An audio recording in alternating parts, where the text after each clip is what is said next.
এখন থেকে রাজধানীতে এআই দিয়ে ট্রাফিক আইন ভঙ্গকারীদের শনাক্ত করে ব্যবস্থা নেওয়া হবে বলে জানিয়েছেন আইজিপি মোহাম্মদ আলী হোসেন ফকির।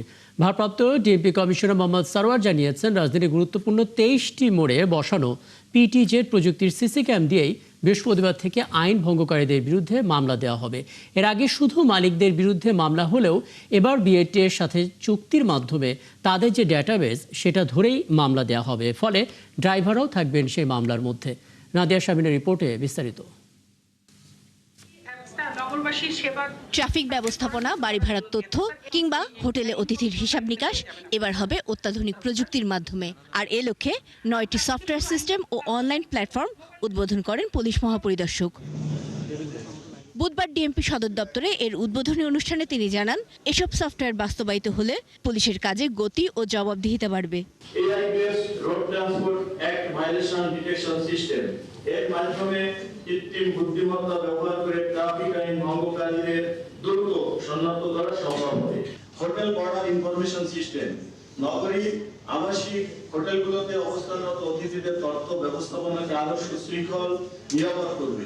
অপরাধ ও বিশৃঙ্খলা ঠেকাতে এসব রাস্তার ভাড়াটিয়ার কিংবা হোটেলের অতিথিদের নিয়মিত তথ্য সংগ্রহকারী সফটওয়্যার।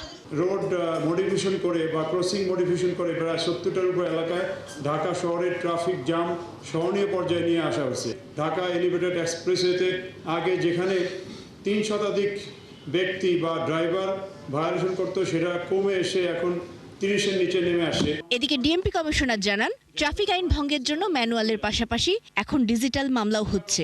কয়েক মাসে যে কাজটা করেছি যে বিআরটি এর প্রায় 75 লক্ষ ড্রাইভার ডাটাবেস বা 55 লক্ষ গাড়ির ডাটাবেস, এই ডাটাবেসের সাথে আমরা এমইউ করে বিআরটিএ প্লাস পুলিশ হেডকোয়ার্টার বা ডিএমপি ট্রাফিকের মাধ্যমে এই ডাটাবেস এখন আমাদের ইউজ করতে পারতেছি। এই ডাটাবেসের মাধ্যমেই আগে শুধুমাত্র মালিকের বিরুদ্ধে মামলা হতো, এখন ড্রাইভারের বিরুদ্ধে মামলা হচ্ছে। তিনি বলেন, প্রধানমন্ত্রীর ইচ্ছা অনুযায়ী তার মতোই সিগন্যাল মানা বাধ্যতামূলক করতে শুরু হচ্ছে সিসি ক্যাম নজরদারি।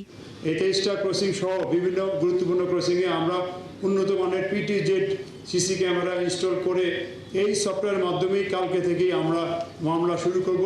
আধুনিক জনবান্ধব প্রযুক্তি নির্ভর নগরী গড়ে তোলার চেষ্টা চলছে বলেও জানান কমিশনার। মোহাম্মদপুরে অচিরেই আরো 700 সিসি ক্যামেরা বসানো হবে ক্রাইম প্রতিরোধের জন্য। একটা প্রজেক্ট অচিরেই হয়তো অনুমোদন হবে। 11,000 সিসি ক্যামেরা স্থাপন করে ঢাকা মহানগরকে পুরো মনিটরিং এর ব্যবস্থা করা হবে। নতুন হ্যালো ডিএমপি অ্যাপের মাধ্যমে নগরবাসী ভবিষ্যতে ট্রাফিক অ্যালার্ট, রাস্তার অবস্থা, দুর্ঘটনা সহ নানা তথ্য পাবে বলেও জানান তিনি। ফুটেজ বা নাদিয়া শারমিন, 71, ঢাকা।